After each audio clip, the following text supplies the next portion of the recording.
नमस्कार साथियों। श्री कृष्ण कहते हैं कि भक्ति में अगर मन लगने लगे तो समझ लो कि आपने भगवान को नहीं बल्कि भगवान ने आपको चुना है। दोस्तों, आज का यह वीडियो बहुत ही महत्वपूर्ण है क्योंकि आज के इस वीडियो में हम बात करेंगे स्वयं भगवान श्री कृष्ण के श्री मुख से निकली श्रीमद् भगवद गीता के दिव्य ज्ञान से प्रेरित ऐसे पवित्र और अनमोल विचारों की जो आपके जीवन से सारे दुख, चिंता और निराशाओं का अंत करके जीवन को नई ऊर्जा, उमंग और खुशियों से भर देंगे।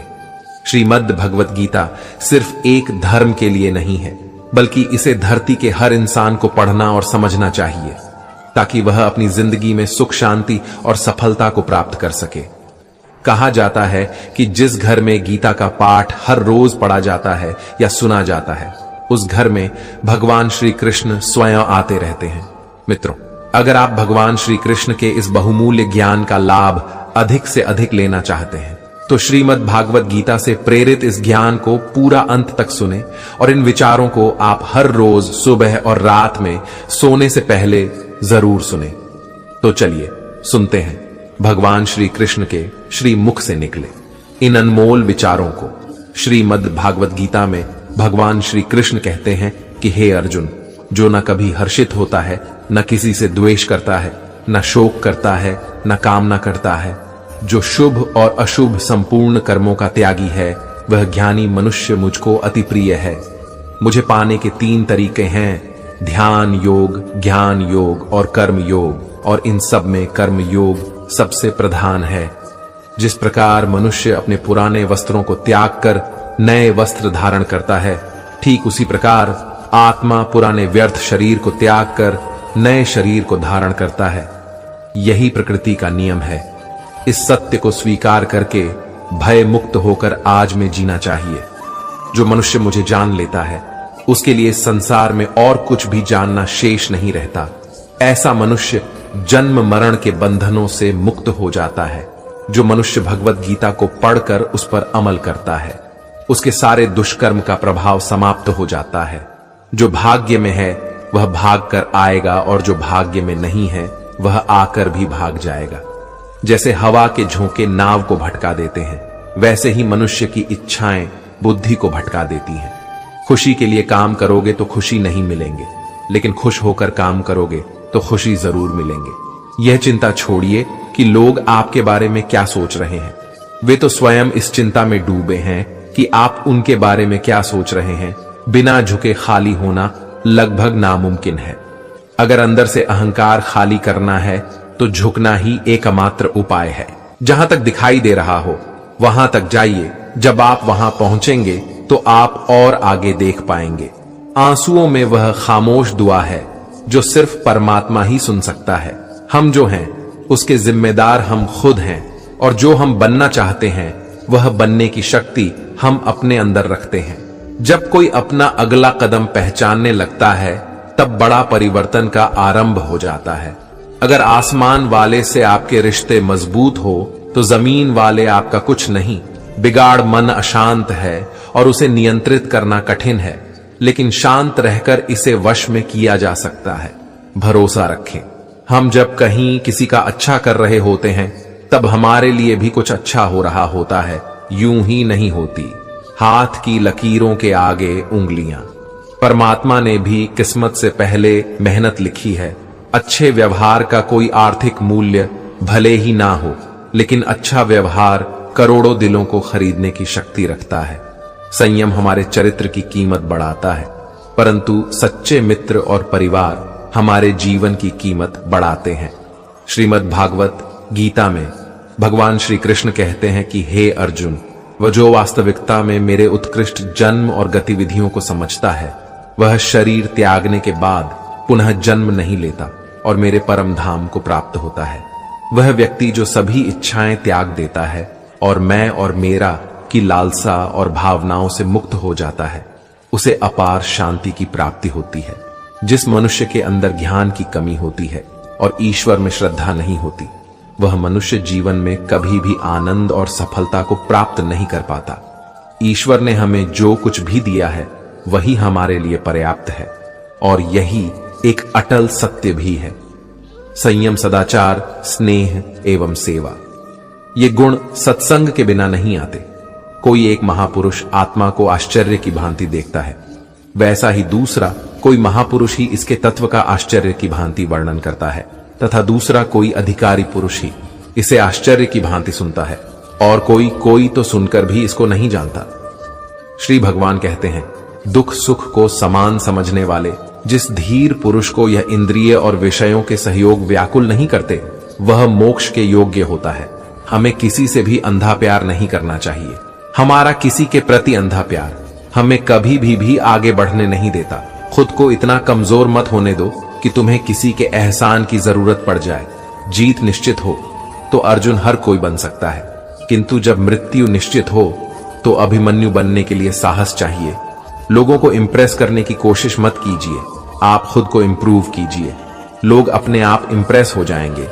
अगर जिंदगी का हर दांव जीतना चाहते हो तो बल से ज्यादा बुद्धि का उपयोग करना सीखो, क्योंकि बल लड़ना सिखाता है और बुद्धि जीतना सिखाती है। कभी पीठ पीछे आपकी बात चले तो घबराना मत, क्योंकि बात उन्हीं की होती है जिनमें कोई खास बात होती है। अहंकार के अंधे इंसान को ना तो अपनी गलतियां दिखाई देती हैं और ना ही दूसरे इंसानों में कुछ अच्छाई दिखाई देती है। जो लोग दूसरों को हर समय नीचा दिखाते रहते हैं, उनको यह एहसास नहीं है कि वह ऐसा करके खुद कितना नीचे गिरा रहे हैं। मान मन की कल्पना है और अनुभव जिंदगी का सबक है। सच्ची खुशी तभी होती है जब आपकी सोच, कथन और कर्म में समानता हो। जीवन में कभी निराश नहीं होना चाहिए, क्योंकि कमजोर आपका वक्त हो सकता है। आप नहीं, जैसे तेल समाप्त हो जाने पर दीपक बुझ जाता है, उसी प्रकार कर्म के क्षीण हो जाने पर भाग्य भी नष्ट हो जाता है। अगर आप राजा की तरह जीना चाहते हैं तो पहले आपको गुलामों की तरह मेहनत करनी होगी। एक बात का ध्यान अवश्य रखें, आपका सपना जितना बड़ा होगा, संघर्ष भी उतना ही कठिन होगा। अगर लोग आपकी कॉपी करने लगे तो समझ लीजिए आप कामयाबी के बहुत करीब हैं। कोशिश हमेशा आखिरी सांस तक जारी रखनी चाहिए। मंजिल मिले या तजुर्बा, दोनों ही अनमोल है। जिंदगी बहुत हसीन है, कभी हंसाती है तो कभी रुलाती है, लेकिन जो जिंदगी की भीड़ में खुश रहता है, जिंदगी उसी के आगे सिर झुका है। अपने सबसे खास से धोखा खाने के बाद लोग चाहकर भी किसी पर संपूर्ण भरोसा नहीं कर पाते। यही सत्य है। श्रीमद् भागवत गीता में भगवान श्री कृष्ण कहते हैं कि हे अर्जुन, मनुष्य अपने जीवन को सरलता से जी सकता है, पर फिर भी वह कभी सरल जीवन जी ही नहीं पाता। वह हमेशा चिंताओं से घिरा रहता है, भूतकाल की बातों को सोचकर परेशान होता रहता है। वह मौत से डरने लगता है। वह ना तो अपने जीवन को सही तरीके से जी पाता है और ना ही मृत्यु को गले लगा पाता है। नी व्यक्ति ना तो मरने वाले का शोक करते हैं और ना ही उनका शोक करते हैं जो अभी जिंदा है, क्योंकि वह जानते हैं जो मर गया फिर से जन्म लेगा, और जो जिंदा है वह एक दिन जरूर मरेगा। कर्म का नियम कहता है कि प्रत्येक घटना का एक कारण और प्रभाव होता है। समान रूप से किए गए कार्य के परिणाम अलग अलग हो सकते हैं। यह केवल इस बात पर निर्भर करता है कि वह कर्म करता किस प्रकार है। जिस प्रकार आग एक लकड़ी को जलाकर राख कर देती है, उसी प्रकार आत्मज्ञान आपके अंदर चलने वाले सभी द्वैत कार्यों को भस्म करके आपको आंतरिक शांति प्रदान करता है। हे पार्थ, ब्राह्मण, क्षत्रिय, वैश्य और शूद्र, इन चार वर्णों का समूह गुण और कर्मों के अनुसार मेरे द्वारा रचा गया है। इस प्रकार इस सृष्टि की रचना आदि कर्म का कर्ता होने पर भी विनाशी परमेश्वर को तू वास्तव में अकेला जान, अवकर्म करो, लेकिन फल की इच्छा से नहीं, बस अपना कर्म करते जाओ और आगे बढ़ते जाओ। जिसकी आसक्ति सर्वथा नष्ट हो गई है, जो अपनी देह पर अभिमान नहीं करता और जो ममता से रहित हो गया है, जिसका चित्त निरंतर परमात्मा के ज्ञान में स्थित रहता है, वैसा कर्म योगी अपना कर्म यज्ञ की तरह करता है और मोक्ष को प्राप्त होता है। जो अपना सब कुछ परमात्मा को कर देता है, जिसके लिए परमात्मा ही सब कुछ है, जो अपने हर कर्म में परमात्मा को देखता है और हर कर्म परमात्मा के लिए करता है, वैसा कर्मयोगी मोक्ष का अधिकारी होता है। नई शुरुआत इंसान को थोड़ा डराती है, पर याद रखना, सफलता मुश्किलों के बाद ही नजर आती है। कौन क्या कर रहा है कैसे कर रहा है, क्यों कर रहा है, इन सब से आप जितना दूर रहोगे आप उतना ही खुश रहोगे। कोई हमारा बुरा करे यह उसका कर्म है, लेकिन हम किसी का बुरा ना करें यह हमारा धर्म है। इससे पहले कि हम इस विषय को गहराई से समझें, आपसे अनुरोध है कि इस वीडियो को अंत तक देखें। यदि आपको हमारा यह प्रयास पसंद आए तो वीडियो को लाइक करें और नीचे कमेंट में जय श्री राधे कृष्ण अवश्य लिखें। साथ ही अगर आपने हमारे चैनल को अभी तक सब्सक्राइब नहीं किया है तो अभी सब्सक्राइब करें और बेल आइकॉन जरूर दबाएं, ताकि हमारी हर नई प्रेरणादायक वीडियो सबसे पहले आप तक पहुंचे। क्यों भरोसा करता है तू गैरों पर, जबकि चलना है अपने ही पैरों पर। जिन्हें नींद से प्यार है वह सुहाने सपने देखते रहते हैं, पर जिन्हें अपने सपनों की कदर है उन्हें नींद तक नहीं आती। जहां रहने के लिए घर मिल जाए पर घर के लोगों से कदर ना मिले, ऐसे घर पर रहने से अच्छा सड़क पर रहना है। कोई भी रिश्ता अपनी मर्जी से नहीं जुड़ता, क्योंकि आपको कब, कहां और किससे मिलना है ये सिर्फ ऊपर वाला ही तय करता है। जिंदगी में दो लोगों का होना बहुत जरूरी है। एक कृष्ण जो न लड़े फिर भी जीत पक्की कर दे, दूसरा कर्ण जो हार सामने हो फिर भी साथ न छोड़े। कान्हा कहते हैं, तू करता वही है जो तू चाहता है, मगर होता वही है जो मैं चाहता हूं। तू वही कर जो मैं चाहता हूं, फिर होगा वही जो तू चाहता है। इंसान गलत कार्य करते समय दाएं बाएं आगे पीछे चारों तरफ देखता है, बस ऊपर देखना भूल जाता है। जो मनुष्य ऊपर देख पाता है वह कभी गलत काम करने की हिम्मत नहीं करता। मित्र भगवान श्री कृष्ण कहते हैं कि जो भी मेरे भक्त श्रद्धा से मुझे भजते, मेरा नाम जपते हैं, मेरी पूजा करते हैं तथा मुझसे प्रेम करते हैं, वह मेरे हैं और मैं उनके सभी कष्टों का ऋण करके उन्हें वह सभी सुख प्रदान करता हूं जिनकी वह कामना करते हैं। मित्र, एक समय की बात है, भोला नाम का एक आदमी शहर की एक छोटी सी गली में रहता था। वह मेडिकल की दुकान चलाता था। सारी दवाइयों की उसे अच्छी जानकारी थी। पूरी दुकान खुद संभालता था, इसलिए कौन सी दवा कहां रखी है उसे अच्छी तरह पता था। वह पूरी ईमानदारी से अपना काम करता था, ग्राहकों को सही दवा सही दाम पर देता था। सब कुछ अच्छा होने के बाद भी भोला नास्तिक था। भगवान में उसका जरा भी विश्वास नहीं था। वह पूरा दिन दुकान पर काम करता और शाम को परिवार तथा दोस्तों के साथ समय गुजरता था। उसे ताश खेलने का बहुत शौक था। जब भी समय मिलता दोस्तों के साथ ताश खेलने बैठ जाता था। एक दिन वह दुकान पर था, तभी कुछ दोस्त आए और तभी भारी बारिश भी शुरू हो गई। रात हो गई थी, लेकिन सभी बारिश थमने का इंतजार कर रहे थे। बिजली भी चली गई थी। बैठे बैठे क्या करें, सोचा मोमबत्ती की रोशनी में ताश ही खेल लेते हैं। सारे दोस्त दुकान में ताश खेलने बैठ गए। सभी ताश खेलने में मग्न थे। तभी एक बच्चा भागता हुआ आया। वह पूरी तरह भीग चुका था। उसने जेब से दवा की एक पर्ची निकाली और भोले से दवा मांगी। भोला खेल में मग्न था, उसने पहली बार में तो ध्यान ही नहीं दिया।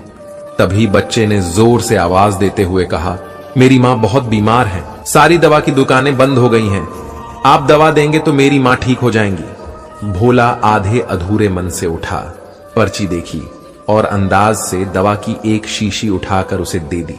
पैसे काटकर बच्चे को लौटा दिए। बच्चा भागते हुए चला गया। तभी बारिश रुकी और भोले के दोस्त चले गए और भोला भी दुकान बंद करने लगा। तभी उसे ध्यान आया कि रोशनी कम होने के कारण उसने गलती से बच्चे को चूहे मारने वाली दवा की शीशी देती है।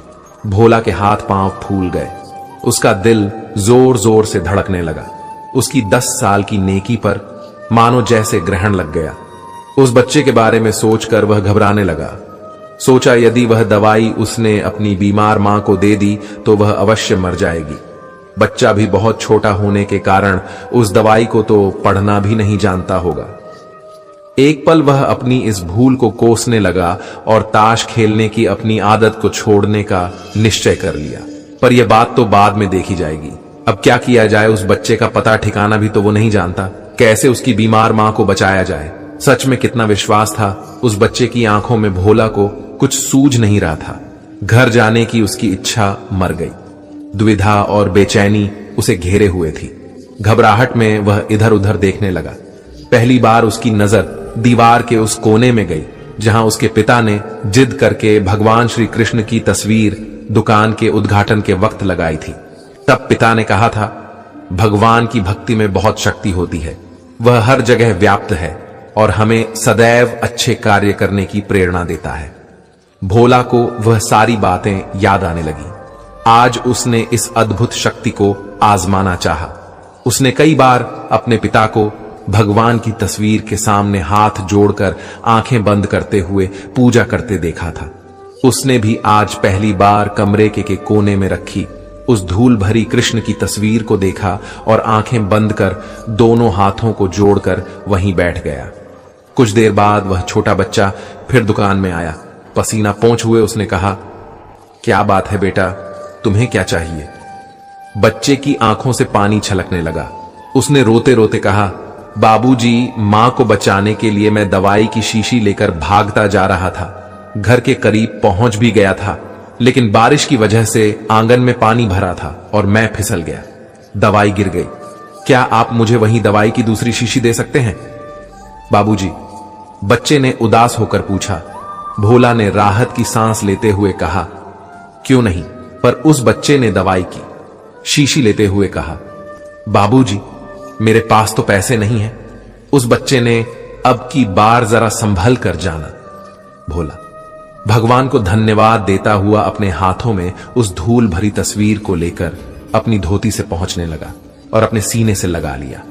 उसे समझ में आ गया कि भक्त अगर मन से भगवान को याद करे तो भगवान उसकी रक्षा जरूर करते हैं और भगवान उनके सारे संकट हर लेते हैं। हम जो कुछ भी है वह हमने आज तक क्या सोचा, इस बात का परिणाम है। यदि कोई व्यक्ति बुरी सोच के साथ बिताया काम करता है तो उसे कष्ट ही मिलता है। यदि कोई व्यक्ति शुद्ध विचारों के साथ बोलता है या काम करता है तो उसकी परछाई की तरह खुशियों उसका साथ कभी नहीं छोड़ती। महान कार्य को करने का यही तरीका है कि आप उसे पसंद करें जो आप करना चाहते हैं। मैदान से हारा हुआ इंसान तो फिर से जीत सकता है, लेकिन मन से हारा हुआ इंसान कभी नहीं जीत सकता। इसलिए मन से कभी हार मत मानना। अगर आपने सफर शुरू कर ही दिया है तो बीच रास्ते से लौटने का कोई फायदा नहीं होगा, क्योंकि वापस आने में जितनी दूरी तय होगी क्या पता मंजिल उससे भी पास हो। नामुमकिन कुछ भी नहीं है। हम वह सब कर सकते हैं जो हम सोच सकते हैं और वह सब सोच सकते हैं जो हमने कभी नहीं सोचा कि सब कुछ संभव है। प्रभु, सुख देना तो बस इतना देना कि जिससे अहंकार ना आए और दुख देना तो बस इतना कि जिससे आस्था ना खो जाए। जिंदगी में सिर्फ शहद ही ऐसा है जिसको 1000 साल के बाद भी खाया जा सकता है, और शहद जैसी बोली से सालों साल तक लोगों के दिल में राज किया जा सकता है। रास्ते कभी खत्म नहीं होते, बस लोग हिम्मत हार जाते हैं। तैरना सीखना है तो पानी में उतरना ही होगा। किनारे बैठकर कोई गोताखोर नहीं बनता। एक ऐसा लक्ष्य निर्धारित करें जो आपको सुबह बिस्तर से उठने पर मजबूर कर दे। किसी के पैरों में गिरकर प्रतिष्ठा पाने के बदले अपने पैरों पर चलकर कुछ बनने की ठान लो। जिस व्यक्ति ने कभी गलती नहीं की उसने कभी कुछ नया करने की कोशिश नहीं की। मुश्किल कोई आ जाए तो डरने से क्या होगा, जीने की तरकीब निकालो, मर जाने से क्या होगा। तू जिंदगी को जी, उसे समझने की कोशिश न कर। एक सपने के टूटकर चकनाचूर हो जाने के बाद दूसरा सपना देखने के हौसले को ही जिंदगी कहते हैं। श्री कृष्ण कहते हैं, मनुष्य का जीवन केवल उसके कर्मों पर चलता है। जैसा उसका कर्म होता है वैसा उसका जीवन होता है। जो मनुष्य मुझसे परम प्रेम करके इस परम रहस्य युक्त गीता शास्त्र को मेरे भक्तों में कहेगा वह मुझको ही प्राप्त होगा।